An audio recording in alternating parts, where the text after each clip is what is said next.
He laughed and said, "Your son's next." He laughed. Not the laugh of a man at ease, but the sharp, taunting crack of someone who knew exactly where to strike. "Your son's next," he said, leaning back, eyes glinting like polished glass. "If he doesn't call me Daddy." The room went silent. But silence has its own weight. A scream pressed against the walls, unspoken, choking. My feet refused to move. They felt nailed to the ground. Every instinct screamed to lash out, to end him with one strike. But I didn't. My rage had never been the kind that spilled. It condensed, folded in on itself, became sharper. I watched him. I listened to the echo of his words burning in my skull. "Your son's next." Betrayal I could endure. Betrayal was familiar, a wound I'd already learned to walk with. But not my son, not him. And in that moment I knew. The game ended tonight. It had started as whispers, a late-night call that ended too quickly. A message she swiped off the screen before I could glimpse it. At first I told myself it was nothing. People grow distant, distracted, work, stress, life. But the eyes. Her eyes never met mine the same way again. They flickered, they avoided. Then came the slip, his name. She spoke it while laughing at the table. Too freely, too warmly. A laugh she hadn't given me in months. And I noticed my son. He didn't smile when I entered the room anymore. Not the way he used to.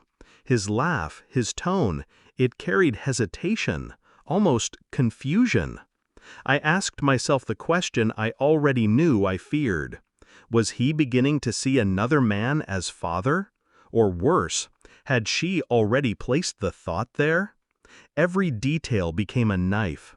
Her phone face down. Her clothes changed twice before going out. The perfume wasn't mine to recognize. Denial is a thin blanket. It covers nothing. The cold still seeps through. So I started watching, quietly. I swabbed my son's cheek when he fell asleep, pretending to wipe away chocolate. I sent it in. The envelope felt heavier than stone when I sealed it.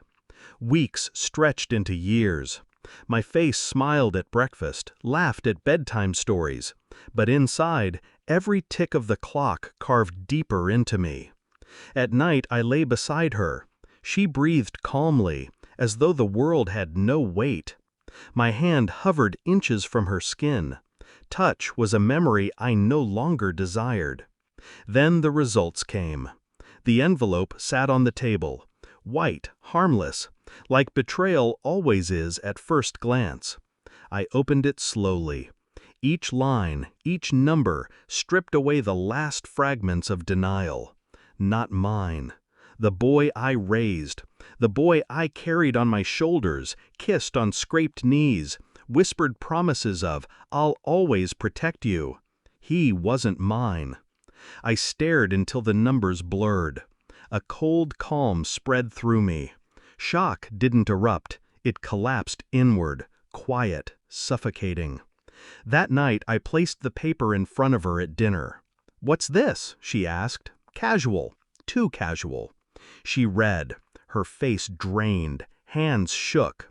Words stumbled out, apologies, excuses, a frantic flood. I said nothing. Silence. My silence was the noose tightening around her throat. She looked at me, begging for anger, for shouting, for anything that proved I still burned for her. But I didn't. I had gone cold. Later I called him, the man who laughed, the man who thought he won. He answered with bravado, "So you know." I let him talk. His words were sharp, mocking, testing. And then came the final strike, the one he thought would break me. "Your son's next, if he doesn't call me Daddy." I breathed slowly, calm, steady. "You already ruined her," I said, "but you don't get him." And before he could laugh again, I ended the call. The next morning, she found her bags packed by the door, papers signed, custody set. I'd prepared it all in silence, waiting for this day. She wept, she begged, she clawed at the air between us as if she could pull me back. But the space was already permanent. I showed her the truth, laid it bare. No screaming, no violence, just the simple, merciless exposure of her lies. And when she saw my son clutch my hand, choosing me without hesitation, I knew she felt it. The collapse of the life she'd tried to build on deception. That was her punishment. The house is quieter now, too quiet. But silence, I've learned, is not always an enemy. Sometimes it's proof of survival. I look at my son. He doesn't know the weight of bloodlines, the cruelty of secrets. He only knows the man who tucks him in at night, who stands when the world threatens him. That's enough. As for her, she lingers like smoke, like a fire long extinguished but never forgotten. She lost more than she betrayed. And he, the man who laughed, he will never hear my son call him daddy, because that word is not earned by blood. It's earned by presence, by sacrifice, by staying. And I stayed.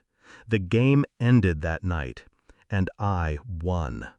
Betrayal cut me open, but it left me sharper, colder, untouchable.